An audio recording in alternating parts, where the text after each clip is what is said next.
మరి పోలిపాడ్యమి దీపాలు వెలిగించాం కదా, ఎన్ని దీపాలు వదలాలి అనేది ఇప్పుడు తెలుసుకుందాం.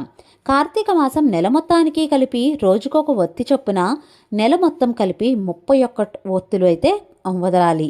గంగమ్మ తల్లికి 2 ఒత్తులు, అలాగే గణపతికి 2 ఒత్తులుగా మొత్తంగా 35 ఒత్తులను వెలిగించి వదలాలి. ఈ ఒత్తులన్నీ అరటి డొప్పల్లో వెలిగించి నీటిలో వదలాలి. మామూలుగా అయితే ఈ దీపాలను నదుల్లో వదులుతారు.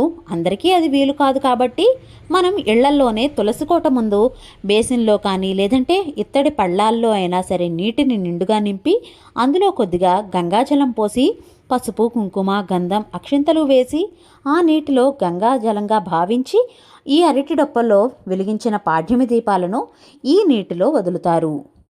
తర్వాత పోలీస్ వర్గం కథ చదువుకుని అక్షంతలు జల్లుకుంటారు. అయితే చాలామందిలో ఉన్న సందేహం ఏమిటంటే ఈ పాడ్యమి దీపాలు వెలిగించే ఒత్తులు 31 ఉండాలా, 33 ఉండాలా, 35 ఉండాలా అని చాలామందిలో సందేహం ఉంటుంది. కొద్దిమంది కార్తీక మాసం నెల రోజులు 30 రోజులు లెక్కగా చొప్పున 30 ఒత్తులు వేసి వెలిగిస్తారు. కానీ అలా వేయకూడదు. మనకు నెల అంటే 31 రోజులు కాబట్టి ఈ 31 రోజులు 31 ఒత్తులుగా వేసి వెలిగిస్తారు.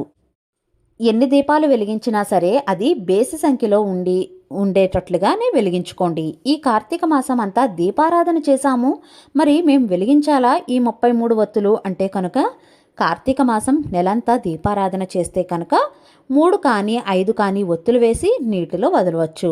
నైవేద్యంగా వడపప్పు, చలిమిడి, పానకంను నైవేద్యంగా సమర్పించాలి. ఈ పాడ్యమి దీపాలు అరటి డొప్పల్లో అందుబాటులో లేకపోతే ఎలా వెలిగించాలి అంటే కనుక అరటి పువ్వు రెక్కల్లో కానీ, రావి ఆకుల్లో కానీ, కొబ్బరి చిప్పల్లో కానీ ఈ దీపాలను వెలిగించాలి. శ్రీ షిరిడి సాయిబాబా ఆశీస్సులతో జ్యోతిష్యం చెప్పబడను. గురువుగారు శివరామరాజు గారు. మీకు ఎలాంటి సమస్య ఉన్నా సరే గురువుగారికి ఒకసారి ఫోన్ చేయండి.